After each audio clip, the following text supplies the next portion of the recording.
On this episode, we talk about whether or not you should refinance your home. Let's find out. Joining us this morning is Edward Sanchez, president of Money Sharp.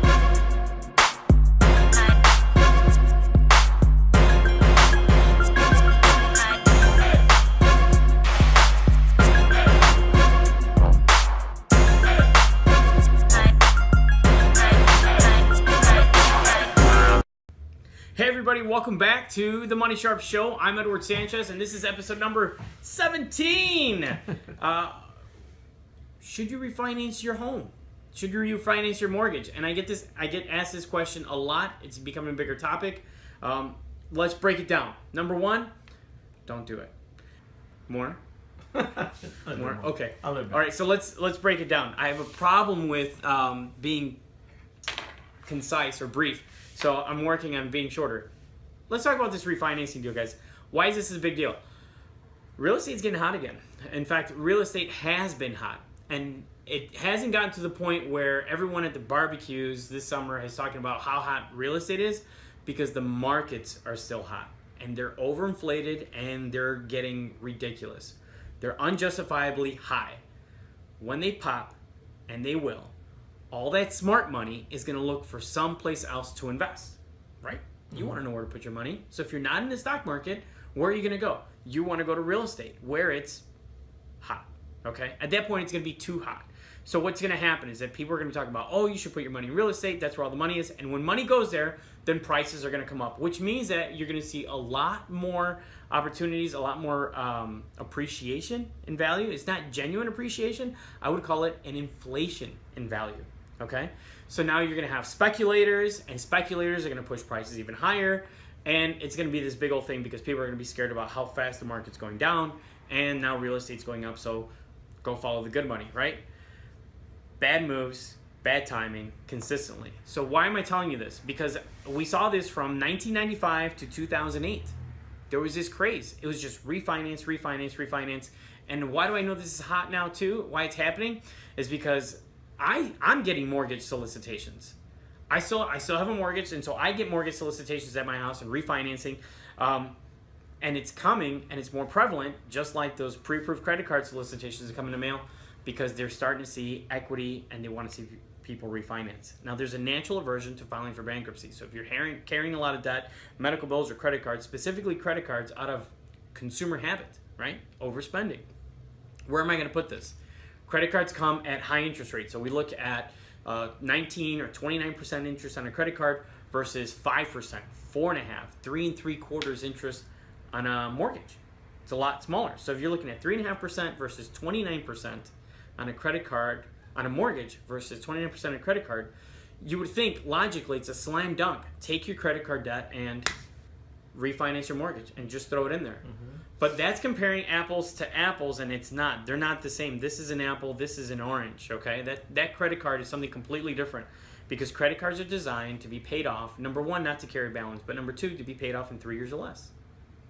In 3 years or less, if you're paying, look back to my video on rule number 4, okay? So if you're paying 4% minimum, 4% of the balance on your credit card, you'll pay off your credit card in 3 years or less. So using that strategy, you'll be done in 3 years or less. You have $6,000. Let's just say you have $25,000 of credit card debt. If you're paying 4% or more of the balance every month, you'll be done in 3 years, even if it's 29%. When you take a debt and you roll it into a mortgage, because we saw this for at least 13 or 14 years leading up to the real estate pop in 2008. And so 2008, fast forward 9 years, we're overdue. Cyclically, we're overdue on a market adjustment, okay?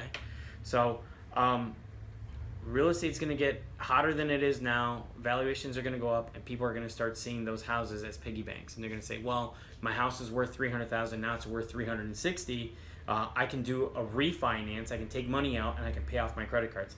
Well, newsflash, if you're taking money from somewhere, if you're borrowing money from somewhere to pay off something, you're not paying it off, you're just shuffling the debt over. And so let's do the math here. When you borrow $100,000 on a mortgage, and it's a 30-year loan, and I'm not bashing 30-year loans, that's the way to start, but never pay it like a 30-year loan. But if you take out a 30-year mortgage and you borrow $100,000, you're going to pay 1.5 times the 1.5 times what you borrowed in interest alone. So you're going to pay $150,000 of interest on a $100,000 loan. So you borrow $100,000, that house is going to cost you the $100 you borrowed plus $150 in interest. You're going to pay $250,000 for that house when it's all said and done for your $100,000 house. Now you don't feel that because you're sending a monthly payment to the mortgage company, and it's 30 years later and everything's more expensive. But from day one on your mortgage to year 30, it costs you $250,000 to buy that $100,000 house. And 30 years later, that house may be worth, that you bought for $100, maybe worth $150, maybe worth $175, maybe worth $200. But it costs you $250. Okay?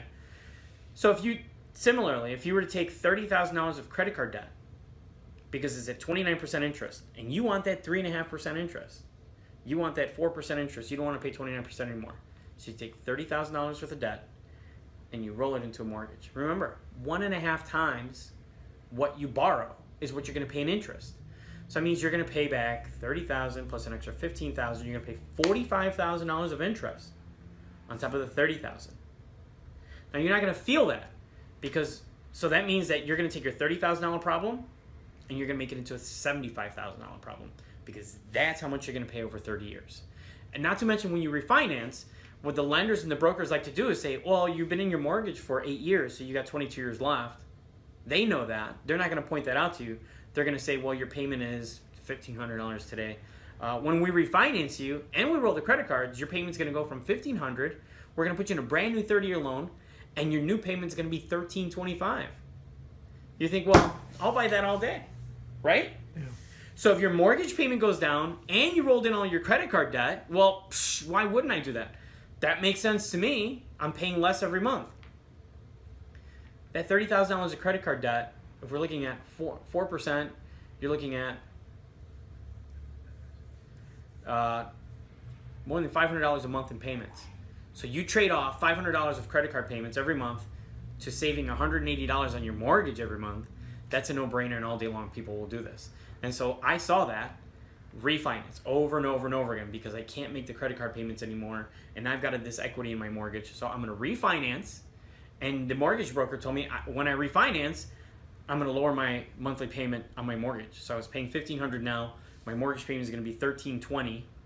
So I'm saving $180 a month on my mortgage. And all they did was they took 22 years off the payments and they stretched it back out into 30. And by the way, they threw on the $30,000. And by the way, they're going to add 5 or 6 or 7 or 8 or $10,000 of costs, origination costs. They're going to roll all that in there into your new 30-year loan. So the dream of homeownership turns into a nightmare because you get closer to paying off and then you refinance. You get closer to paying off and then you refinance. You get closer to paying off and you refinance. You keep borrowing against your property. So your credit card debt should be paid off in 3 years, not 30. Even if it's as high as 29%, which makes most people want to asphyxiate. Like, that's such a high interest rate. Why would I volunteer to pay that when I can get a 5% or less than that? Well, again, that's not it. Let's do the math.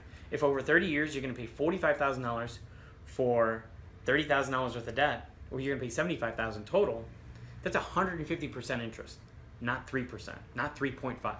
So that's the idea, guys. Should you refinance? I don't think so. Protect your home. You're building equity, or there's inflated value in the property, but insulate yourself by paying down that mortgage as fast as you can. And when you get ready to retire, now you have a piece of real estate that you're not paying mortgage for. You're not paying rent, right? The government's not going to help you with Social Security, but you're living there rent-free, plus you're paying the taxes and the insurance, right? But the biggest expense for most of us is going to be our housing.